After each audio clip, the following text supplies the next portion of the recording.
Hi, I'm Daniel Lucas, and welcome to Book 101 Review. Book 101 is all about the books that I've read for the last 40 years, and today I have my special guest. One of his advocacy guiding people to the hidden path, freedom, and purpose of their own terms, no other than Mr. Matthew Strunk. Howdy, howdy.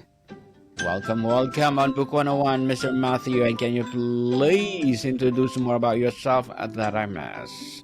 Yeah, no, definitely. Appreciate it. Yeah, name's Matt Strunk. I would probably classify myself as a recovering serial entrepreneur.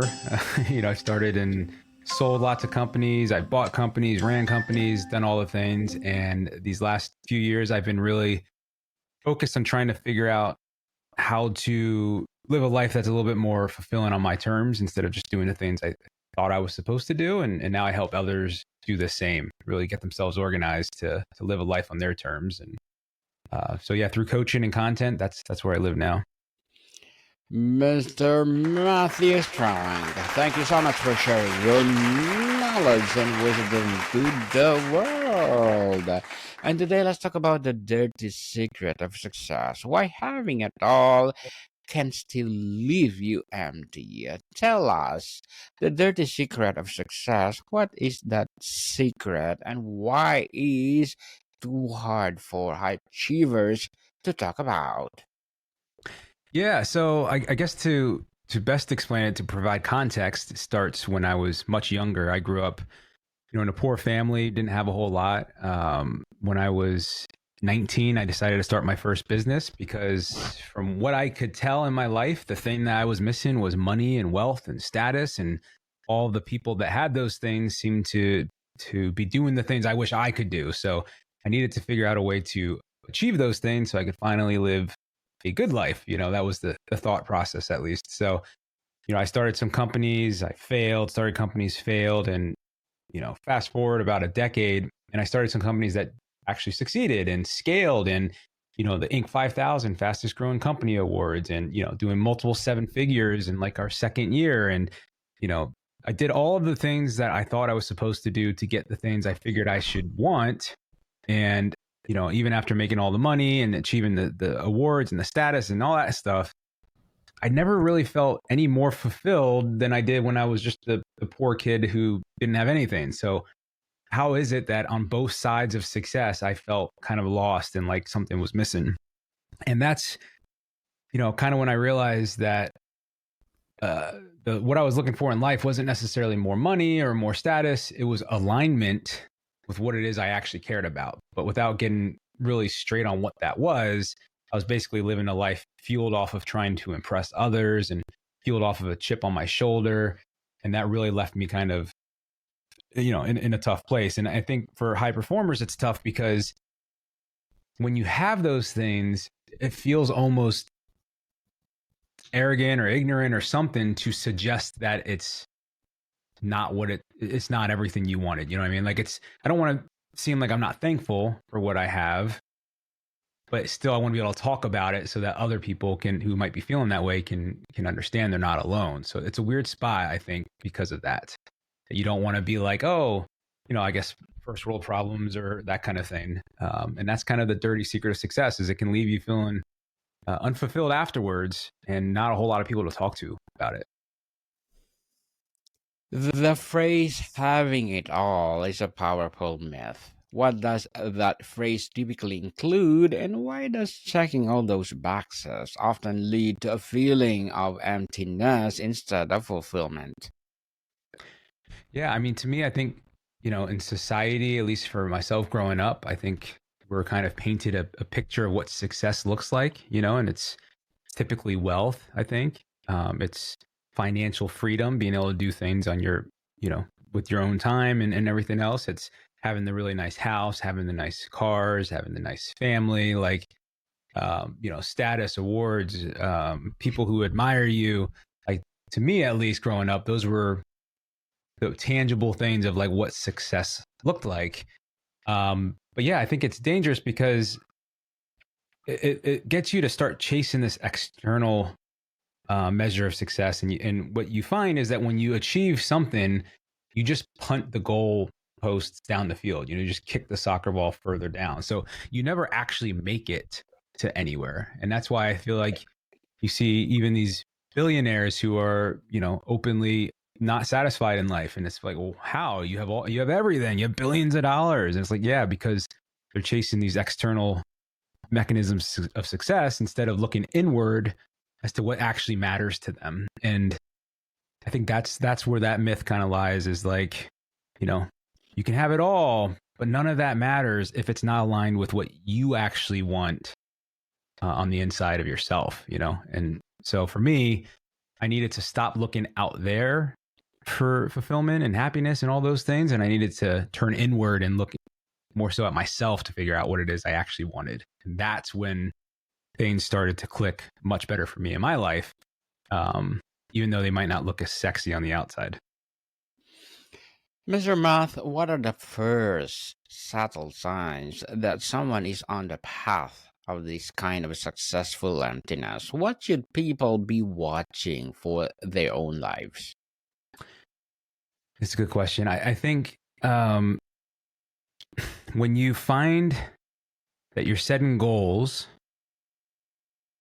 you're achieving the goals, and there's really no period of reflection or happiness around it, if that makes sense. Like it almost feels empty. So like, maybe you set an income target and then you hit that income target, but by the time you hit that income target, you've set a new one already because that one's no longer good enough because of whatever. The second warning sign I would see is when you find yourself comparing your own life to other lives. So even for myself, I found myself in that place where, I sold a company for multiple 7 figures. Like, this is awesome, but not as good as this guy who sold it for 8 figures or 9 figures. It's like you're always comparing against the thing that's better than what you have. So you just keep chasing and you never stop and reflect as to why am I even chasing this anymore in the first place? Why did I ever start down this path? If you don't stop to ask yourself why, then you're going to just, that's a good warning sign in itself if you don't know why you're doing it anymore. You should know what is your why, people. So on the psychology of achievement, Mr. Matt, how does the constant pursuit of external validation actually prevent us from developing stable sense of internal self-worth? Yeah, I think it's, when you're focused on the external metrics, it does a few things. I think first, it keeps you always living in a future state, even a past state. So you think about the past and how maybe you failed versus what you wanted, and then you start idolizing the future of what you want to achieve, and you find yourself always living in a time that is not real because the past isn't real anymore. It already happened. It's gone. The future hasn't happened, so how can that be real? So I think some of the dangers there is that you find yourself never living in the now and living in the present. And if you're not living in the present, then you're not really living at all. You're just kind of going through the motions, And yeah, so I think that is probably one of the biggest things I would say is not being in the present because you're always chasing something in the future is a big concern. And, I think we'll probably talk about it later, but like in this one book I read that really reflected, or that I reflected on strongly, was this idea of, in life, you're really trying to acquire memories. You're trying to acquire experiences and things you can reflect back on, because what else do we have when we're old and, it doesn't matter anymore. You only have your life experiences. All the money in the world doesn't really matter at that point. I think if you haven't done anything with it at that point. So I think the biggest sacrifice is not living in the now, and therefore you can't actually enjoy life because you're not present. You're not here. So how could you? From a psychological perspective, why does achieving a major goal often lead to a crash or feeling of this all there is, rather than lasting happiness? Yeah, I think I think again, it's because you're kind of chasing these extrinsic motivators, and you can't really find internal fulfillment with that because you're not. Like I often talk about even chasing things that you think you should want, but if they're not things that actually matter to you, then how could they leave you feeling in a better place when you've accomplished it? You know, because it's not something you actually want; it's something you were told you should want. So, from a psychology perspective, you're kind of always chasing, and you never actually stop to worry about what matters to you intrinsically. And I think that is a big part of it. Mr. Matt, on society and conditioning, how have our culture and social media platforms perfected the art of selling us as a definition of success that is almost guaranteed to make us feel inadequate? Yeah. Yeah, I mean, social media is a big one, right? You know, you figure we only see what people want us to see, and uh, living an average life where you're playing with your kids in the living room in your pajamas doesn't necessarily look as good as like all the glamour and these kind of staged things. So it sets this expectation. I think it sets these expectations of what our life should look like if it was ideal. So once again, we find ourselves comparing to that, which leaves us feeling a little bit empty. And because we're stuck watching those things and comparing to those things, we're never actually living in the moment, which is where we would achieve that actual experience in the first place. And you can go really down the rabbit hole as far as society expectations, but like I guess a preview of it would be that from a system perspective of trying to manage lots of people, say hundreds of millions of people, like there's certain ways you need to try to get people to conform. And one of the best ways to do that is to give them this kind of ideal state that they can chase. So they have hope that they can kind of chase after, but not really necessarily achieve, and keep us with our wheels spinning to help keep things predictable. So I think that's part of it. And then also from a marketing perspective, it wants you to chase these things too. So you buy and you consume and all that kind of stuff. So it's like when you stop to think about it and you think about the motivations behind a lot of what you see, it kind of makes sense that it's not real life. It's meant to keep you consuming. It's meant to keep you spinning your wheels. It's meant to keep you spending your money. It's not meant to help make you fulfilled and actually live a life that is meaningful to you. Mr. Matt, how does dirty secret manifest differently for women who often face the added pressure of learning in at work while simultaneously being the primary caregiver at home? Yeah, that's a good question. I think, hmm, you know, I have some thoughts on that, I guess, and I'll throw them out there, and you can take it or leave it. But I think from even like my wife, I think that when we had our children, there was actually an expectation that she had of herself that she shouldn't want to be just a caregiver and raising the children and stuff like that. Like there's almost a stigma that she should want more than that. She should want this big career and to make all these monies, and to be just the mother wasn't enough in a way, which is kind of crazy to me.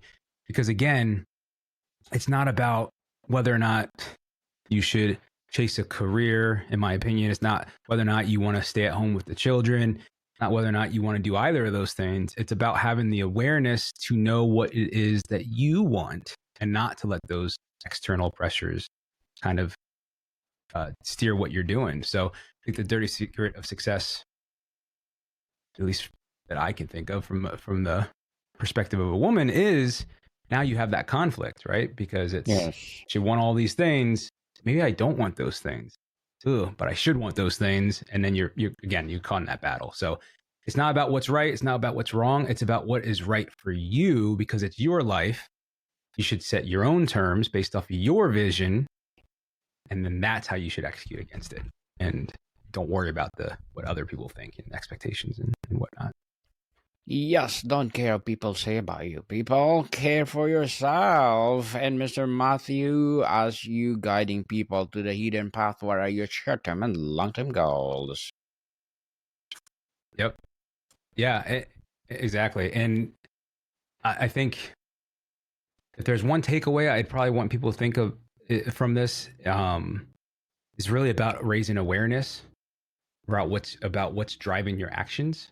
You know, you had mentioned earlier about starting with your why. I think there's a good book about that also as well. Um, and getting really, really clear and being able to articulate what it is that you want from your life. That's first, because you need to have that vision. And the vision needs to be true. And the way you do that is you have to remove the noise of modern day living, the noise of the daily grind. You have to get enough space so you can gain the clarity to articulate and document that vision. But here's the thing, when you get very clear on what it is you want for your life and why it is that you want it, realigning your life around that starts to become pretty straightforward. The next steps start to become more obvious. The things that have made you feel like you're stuck start to erode away, and you finally start to make progress and traction because, again, now you have a North Star that you can actually move towards. And that's really the work I do, is to help people through that, clear that noise, to gain that clarity, and to define what that life looks like. So that way they can start realigning around that accordingly. And good luck to your goals, Mr. Matt, and looking forward for more success. And what would be your piece of advice for those people out there who want to be like you? Oh man, my piece of advice would be don't be like me. I think my advice would be like, be like you, but first Yes. figure out what that means for you. What do you want to be? Who are you? In truth, not based off the expectations of your peers, family, or society. Find that first. That would be my advice. Yes, and thank you for that advice, Mr. Matt. And can you please recommend a book or books that influence your journey? Yeah, I think since I kind of referred to it, I'd probably say the Start With Why by Simon Sinek is a good one to check out. But the one that I think impacted me, and I wouldn't have expected it to, is the book Die With Zero. Very interesting perspective in that book. So Die With Zero, I would check it out. Quick overview is just the idea that money represents your time, right? You generated resources by trading resources. So if you die with extra money, then you've wasted time in your life that you could have spent doing something else, or you could have leveraged said money to having more experiences. So it's definitely an interesting book, unique perspective. Die with Zero. Die with Zero. Thank you for that recommended books, Mr. Matt. And on the challenges and liberation, what is the biggest fear that keeps people trapped in the golden cage of a successful but unfulfilling life? Probably that. I think the biggest fear is fear of not being enough, I think is how I would sum it up. So Yes. the idea of the golden prison is your fear is that you're not enough, but maybe with the businesses or with the money, with the success, with the admiration, then maybe I can be enough. But as long as your measure of whether or not you are enough is based off of those things, then you will always stay stuck in that trap. Yes, definitely. And Mr. Matt, how do you deal with judgment or confusion from others when you start to step off the conventional path of success? Yeah, that's a great question because I've had lots of that in my life, man. So the crazy things I feel like I've done, but um, again, I think it comes back to if you have a really damn clear vision of who you are and what you want from life and what that vision is, and all that other judgment from friends, family, peers, it's just noise. You know where you're going. You don't need that validation from them. So I think having the confidence of knowing where you're going helps you with dealing with that. And the other thing is, I've found that it also exposes different relationships in different ways. The real people that love you will follow with you. They will still support you. They don't really care that much. And then you'll start to uncover maybe some relationships that weren't as healthy as you may have thought they were. And maybe that's a good thing. And that might be a sign that maybe they're not a part of that new journey that you're going on. And that's okay. Yes, it's okay, people. It's okay. And how do you deal with, well, people want you to, let's say, grab mentality. They want you to not to be succeed in life. What are your recommendation for that? Yeah. It's like a lot of people want you to be successful as long as you're not more successful than they are, kind of Yes. thing, right? Yes. True. Yeah. I think it's, again, that's an interesting dynamic because I think sometimes that might expose weaknesses in certain relationships that maybe aren't serving you anymore. And when we talk about realigning your life around that vision, sometimes it has to deal with those people too. Sometimes it has to deal with eliminating people who might be toxic and kind of bring you down. So, yeah, I think that, in my opinion, based off of some of my experiences, the people that genuinely love you do want you to succeed, regardless of how it compares to their own success. Um, so just keep doing you, and let it all shake out, but don't let that noise distract you from your mission and where you want to go. What role do practices like mindfulness, gratitude, or introspection play in overcoming the emptiness of external success? It's huge, man. Yeah. So for me, I could say, like, personal anecdote is like, for the longest time, I was like chasing success, that part. And Yes. even when I became aware that that wasn't it, I went on this journey of trying to figure out what was it. I spent more money than I care to admit on coaches, therapists, frameworks, courses, reading books. Like, what am I missing here? And I dug and I researched and I went. And the the funny part is, only when I started becoming more aware, only when I started to work on mindfulness and introspection, only when I allowed space for myself to think, only when I turned inward was I finally able to get the answers I was looking for. So I think that a lot of what you're looking for, a lot of the answers, when you think about, well, what is that vision, or what is my purpose, or what is my identity? I think the answers live within you. If you could just hear yourself, you would find the answer that you're looking for. Yes. And if you could redefine success, Mr. Matt, for our culture today, what would the new definition be? I would say living life on your terms based on your vision is success. Success is subjective, and it's based on, actually, I'll give you a better, more clear answer. Success is living a life based on your authentic truth, period. If you want to be a snail farmer, go for it. If you want to, like, whatever it is, it doesn't matter. Just live your truth. That's success in my mind. Very well said, Mr. Matt. And before we wrap up our discussion for today, I'm inviting you to please do listen to my other podcast, people. My other podcast, because my Abstract Essay is already in fifth season. Abstract Poetry in second season. I'm a Book 101 review in fifth season too. Comedy 101 in second season.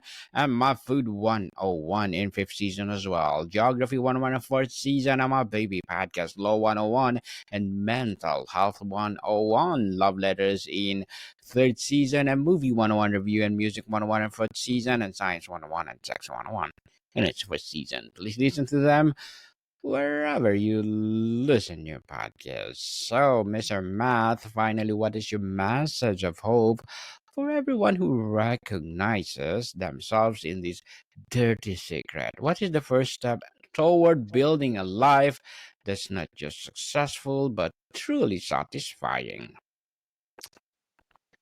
Yeah, I would say my message would be that you're not alone. You're not broken.